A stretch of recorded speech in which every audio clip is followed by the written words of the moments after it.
Hello friends, mission job में आपका स्वागत है। आज हम लोग एनसीईआरटी सार संग्रह में भारतीय राज्य व्यवस्था के तहत जो पहला चैप्टर भारत का संवैधानिक विकास कॉन्स्टिट्यूशनल डेवलपमेंट ऑफ इंडिया, जो कि महेश कुमार वर्णवाल की बेहतरीन पुस्तक है और इससे सीधे प्रश्न पूछे जाते हैं, जो कि वनडे एग्ज़ाम के लिए बहुत ही लाभप्रद होता है। इसका एक सार दिया हुआ होता है जो कि बहुत ही उपयोगी होता है। तो हम लोग सबसे पहले देखेंगे, पॉइंट वाइज इसमें दिया हुआ है, पॉइंट वाइज हम लोग इसका अध्ययन करेंगे। रेगुलेटिंग एक्ट जो कि 1773 ईस्वी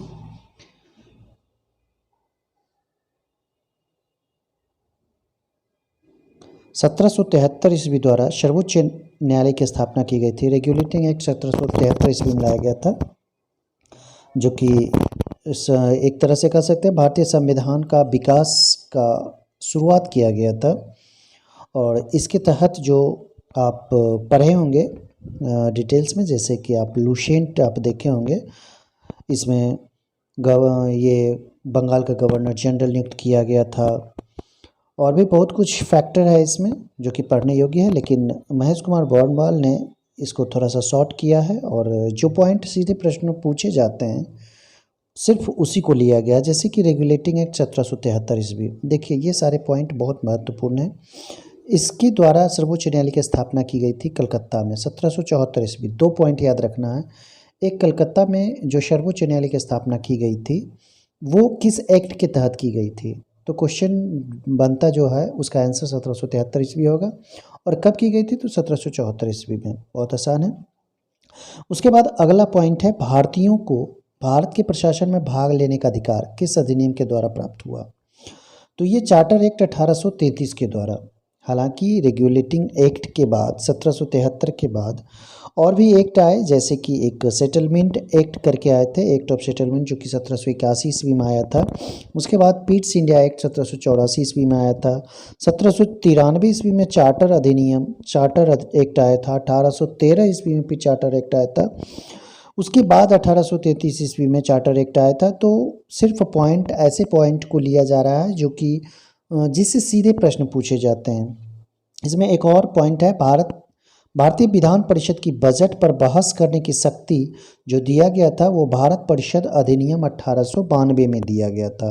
भारत परिषद अधिनियम 1892 में इसमें ये कहा गया था कि कोई भी विधान परिषद जो है, भारतीय विधान परिषद बजट पर बहस करने की शक्ति प्रदान करता है।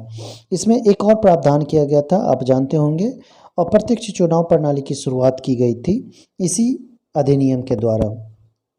उसके बाद इसमें केंद्रीय विधानमंडल सर्वप्रथम किस अधिनियम द्वारा द्विसदनीय बनाया गया था? तो देखिए, इसमें जो क्वेश्चंस हैं ये 1919 के भारत शासन अधिनियम द्वारा किया गया था। भारत के राष्ट्रपति को अध्यादेश निर्गत करने की शक्ति मूलतः किस अधिनियम से प्रेरित है? तो भारत शासन अधिनियम 1935 से अध्यादेश जारी करने का जो शक्ति है वो भारत शासन अधिनियम 1935 से शुरुआत किया गया था। उसके बाद जो संवैधानिक विकास है वो यहाँ पे एक देखिए बनाया गया है।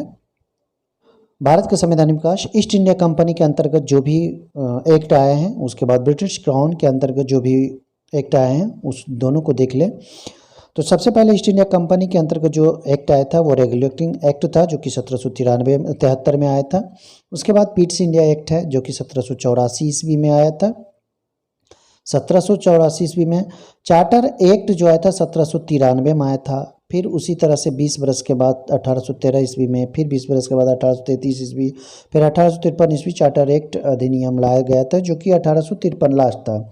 उसके बाद भारत शासन अधिनियम 1858 आता है और इसी के तहत यह प्रावधान किया जाता है कि ईस्ट इंडिया कंपनी का जो भी अधिकार था वो सीधे ब्रिटिश क्राउन के अंतर्गत लिया गया था।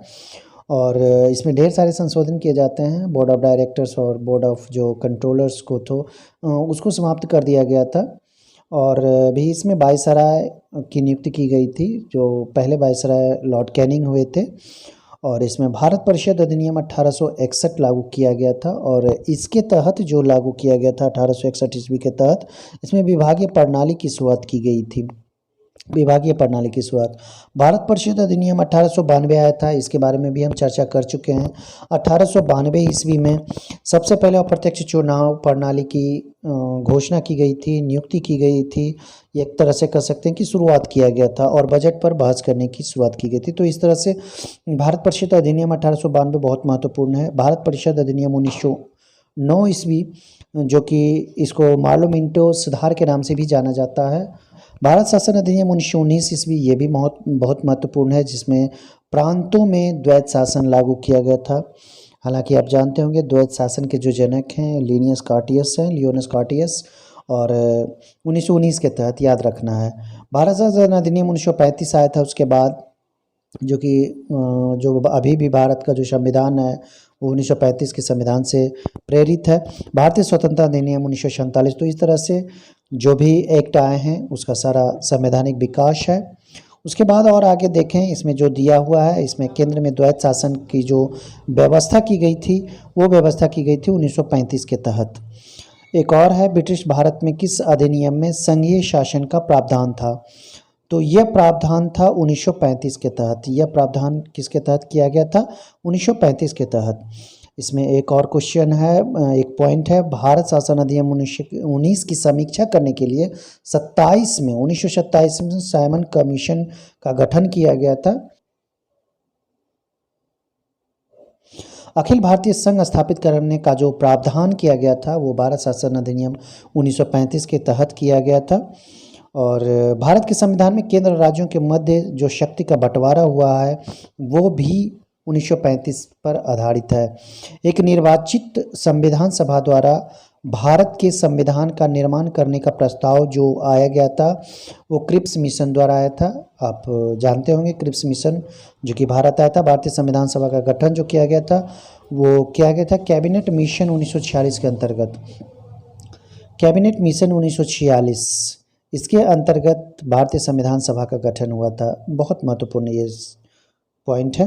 और भी इसमें है, कैबिनेट मिशन द्वारा प्रस्तुत योजना के अनुसार संविधान सभा में प्रांतों का जो प्रतिनिधियों का निर्वाचन किया गया था वो 10 लाख की जनसंख्या पर एक सदस्य को लागू किया गया था।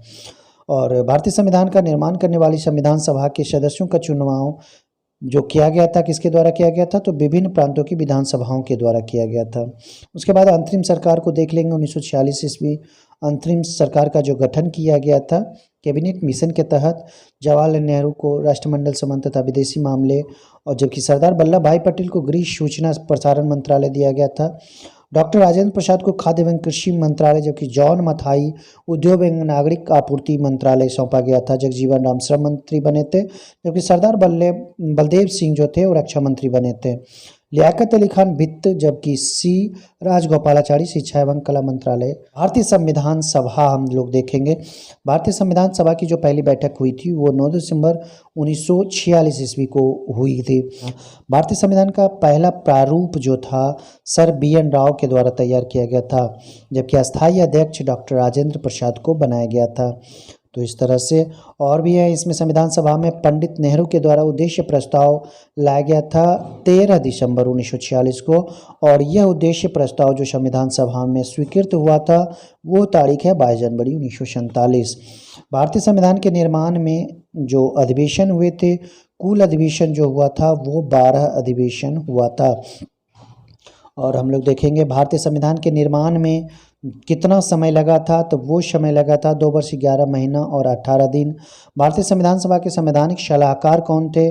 BN राव। बहुत महत्वपूर्ण सवाल। भारत की संविधान सभा ने वर्तमान रूप में राष्ट्राध्यक्ष को जो अपनाया था वो 22 जुलाई 1947 को। एक और पॉइंट जो है, संविधान सभा की प्रथम बैठक की अध्यक्षता जो किया था वो डॉक्टर सच्चिदानंद सिन्हा और अस्थायी अध्यक्ष के रूप में बुजुर्ग सदस्य के रूप में किया था। भारत का संविधान कब स्वीकार किया गया था?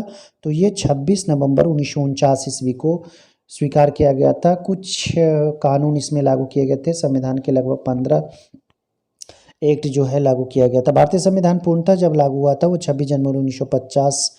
और संविधान सभा के बारे में कुछ एक पॉइंट है यहाँ पे। 9 दिसंबर 1946 को संविधान सभा की प्रथम बैठक हुई थी और सच्चिदानंद सिन्हा को अस्थायी अध्यक्ष के रूप में 11 दिसंबर 1946 को डॉक्टर राजेंद्र प्रसाद को अस्थायी अध्यक्ष चुना गया था। जबकि संविधान निर्माण का जो प्रारंभ हुआ था 13 दिसंबर 1946 ईस्वी को और सबसे पहले जवाहरलाल नेहरू के द्वारा उद्देश्य प्रस्ताव लाया गया था। 22 जनवरी 1947 को सर्वसम्मति से यह उद्देश्य प्रस्ताव पारित हुआ था। 26 नवंबर 1949 को भारतीय संविधान अंगीकृत किया गया था जबकि 26 जनवरी 1950 ईस्वी को इसे पूर्णतः लागू कर दिया गया था। और देखिए यहाँ पे एक पॉइंट दिया गया, भारत का संविधान मूलतः 2 भाषा में, एक हिंदी और अंग्रेजी में लिखा गया था। ये भी एक महत्वपूर्ण है। सभी सदस्यों ने इन दोनों प्रतियों पर हस्ताक्षर किए थे। जितने भी सदस्य थे वहाँ पे उपस्थित, जितने भी प्रति हैं, 2 प्रति था, एक हिंदी और अंग्रेजी दोनों पे हस्ताक्षर हुआ है। 26 नवंबर 1949 को भारतीय संविधान किसके द्वारा अधिनियमित किया गया था? तो संविधान सभा के द्वारा। जन गण मन भारत का राष्ट्रगान बना था वो 24 जनवरी 1950, जबकि राष्ट्रीय चिन्ह को जो अंगीकृत किया गया था वो चिन्हित किया गया था 26 जनवरी 1950 ईस्वी को। तो इस तरह से और भी है। संविधान सभा की सलाहकार समिति के जो अध्यक्ष थे वो सरदार वल्लभ भाई पटेल थे। संविधान सभा की झंडा समिति के अध्यक्ष राजेंद्र प्रसाद। देख लीजिए यहाँ पे प्रमुख समितियाँ और उसके अध्यक्ष को दिया गया है। संघ समिति जो बना था उसके अध्यक्ष जो थे वो पंडित जवाहरलाल नेहरू। संघीय संविधान समिति ये पंडित जवाहरलाल नेहरू की अध्यक्षता। और प्रांतीय संविधान ये सरदार वल्लभ भाई पटेल। मौलिक अधिकार एवं अल्पसंख्यक संबंधी परामर्श समिति जो था इसमें सरदार वल्लभ भाई पटेल थे, जबकि प्रारूप समिति के जो अध्यक्ष चुने गए थे वो भीमराव अंबेडकर थे। प्रक्रिया नियम समिति के जो सदस्य थे वो थे डॉक्टर राजेंद्र प्रसाद। राज्यों के लिए समिति जो बनाया गया था उसकी अध्यक्षता पंडित जवाहरलाल नेहरू ने किया था, जबकि संचालन समिति डॉक्टर राजेंद्र प्रसाद के हाथों में थी। संविधान सभा के कार्यों से संबंधित समिति के अध्यक्ष कौन थे? तो ये थे जी.बी. मावलंकर।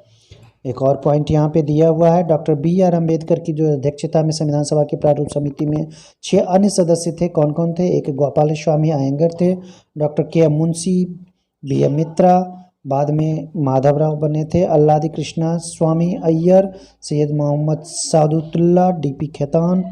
फिर D.P. खेतान के स्थान पे T.T. कृष्णमाचारी बने थे।